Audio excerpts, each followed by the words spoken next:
Pada video sebelumnya, episode 169, Gu Shun-er berhadapan dengan Gu Yu, di mana Gu Shun-er mengeluarkan api surgawi peringkat 4 untuk menunda Gu Yu sementara waktu. Sedangkan Xiaoyan mempersiapkan jurus andalannya, yaitu teratai api pemusnahan untuk mengalahkan Gu Yu. Teratai api pemusnahan meluncur merobek kekosongan di depan Gu Yu. Dengan gumpalan uap panas yang membakar udara, Gu Yu jelas enggak mau lengah. Dia langsung memakai jurus pertahanannya, 10.000 jiwa armor yang langsung menempel dan mempertebal kerangka tulang Raja Tengkorak miliknya. Xiaoyan, mari kita lihat apa benar nih teratai api yang dibanggakan orang-orang enggak guna itu bisa menghancurkan 10.000 jiwa armorku, tantang Gu Yu. Tiba-tiba suara hentakan pertama kemudian bergema ketika teratai api pemusnahan datang mendekat. Akhirnya tabrakan antara teratai api dan armor Gu Yu menghasilkan ledakan dahsyat yang membuat seluruh medan pertempuran gempar. Semua ahli yang ada di dekatnya langsung terlempar mundur dan ada juga yang buru-buru menjauh. Badai api surgawi menyapu layaknya tsunami, meluluh lantakan batu-batuan tanpa sisa. Jiu Feng yang menyaksikan kejadian ini, wajahnya berubah pucat melihat dahsyatnya teratai api itu. Setelah beberapa saat, ketika ledakan mulai mereda, kerangka hitam milik Gu Yu tampak masih berdiri kokoh.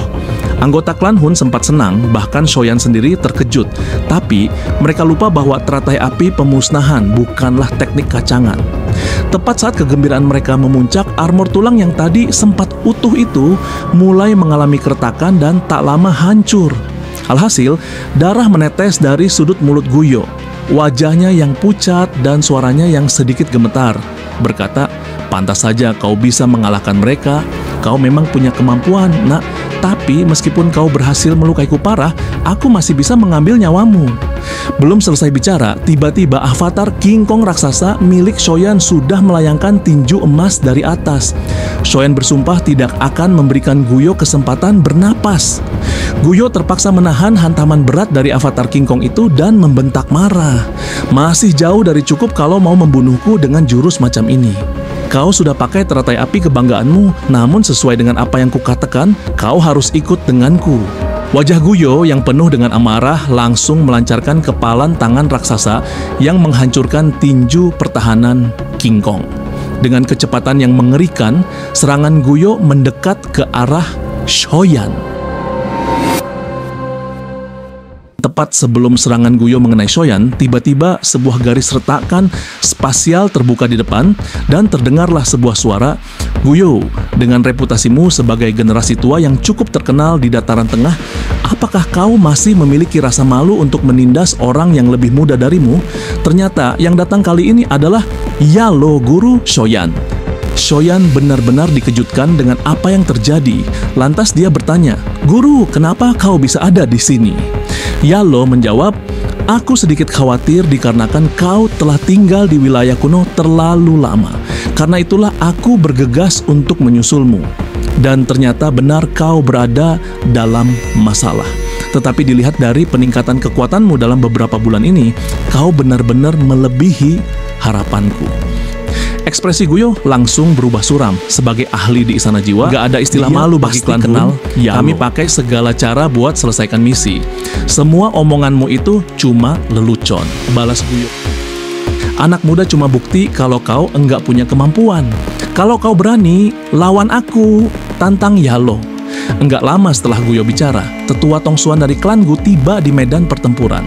Bala bantuan dari klan Gu juga mulai berdatangan. Situasi jelas harus ditangani oleh sesama tetua. Sun-er dan tetua Tongsuan melangkah maju.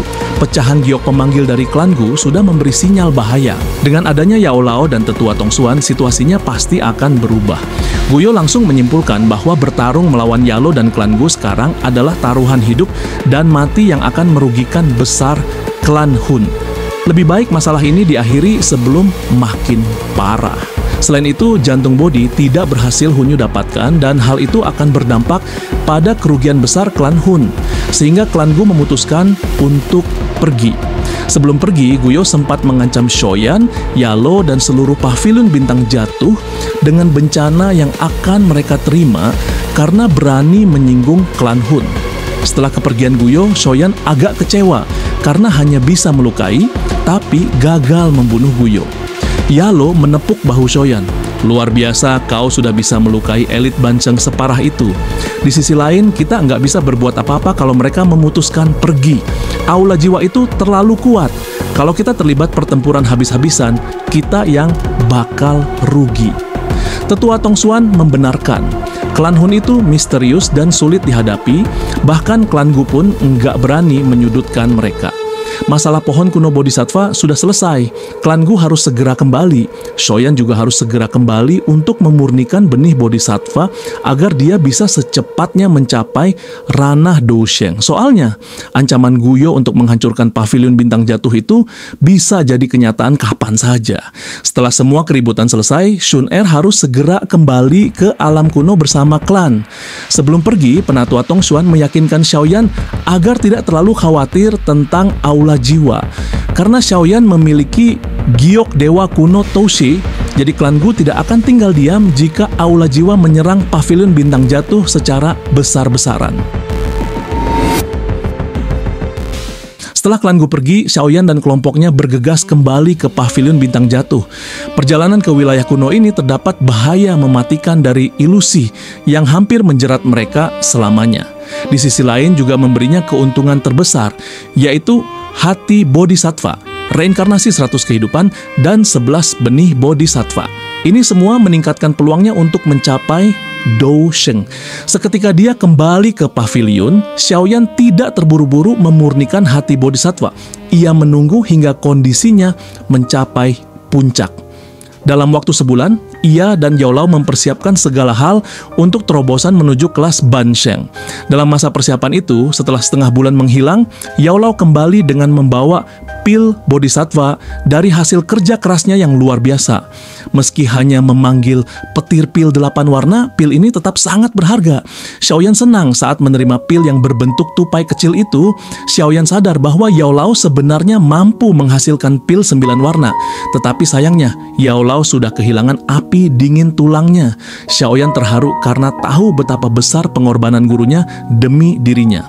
"Guru, terima kasih," ucap Shaoyan. Yaolao tersenyum. "Tidak perlu berterima kasih antara guru dan murid. Sekarang fokuslah pada retreatmu. Cepat capai setengah suci atau kau tidak akan mampu menaklukkan api teratai iblis pemurni saat muncul 3 tahun lagi." Shaoyan mengangguk. Ia kemudian menyerahkan botol berisi jiwa Han Feng kepada Yaolao. "Guru, ini jiwa Han Feng. Bagaimanapun, Anda yang harus menanganinya." Dalam momen penuh emosi, Shaoyan menyerahkan jiwa Han Feng. Yaolao menerima botol itu dengan tangan gemetar, matanya penuh kesedihan. Pengkhianatan Han Feng, murid yang ia anggap anak sendiri, adalah rasa sakit yang jauh lebih hebat daripada kehilangan tubuh fisiknya. Melihat kesedihan gurunya, Shaoyan segera berlutut dan bersujud dengan haru. "Guru telah mendidik dan memelihara saya. Anda adalah guru saya, seperti ayah saya. Semua penghinaan dan rasa sakit yang guru derita, murid ini pasti akan menagihnya kembali." Kemudian Cailin menggendong Xiao Xiao, diam-diam ikut berlutut di samping Shaoyan. Yaolao tertawa kecil, matanya berkaca-kaca. "Aduh, Xiao Xiao cucuku yang baik." Ia membantu mereka berdiri. "Tenang saja, tulang tua ini hanya berpikir sebentar. Jangan dibesar-besarkan," ucap Yaolao. Setelah perpisahan hangat itu, Shaoyan bersiap memasuki retreat tertutup untuk menembus kelas Bansheng. Ia menyerahkan seluruh urusan pavilion kepada Yaolao dan mempercayakan keluarganya. Saat pintu batu besar tertutup di belakangnya, semua orang merasakan aura ketegangan dan harapan besar. Namun tak seorang pun menyangka retreat Shaoyan kali ini akan berlangsung selama 2 tahun penuh. Oke guys, ini cukup sampai di sini dulu videonya. Tunggu video kelanjutannya. Untuk video terbaru akan saya upload pertama di Facebook. Kalian bisa cek di Facebook dengan nama yang sama, atau bisa kalian cek di deskripsi.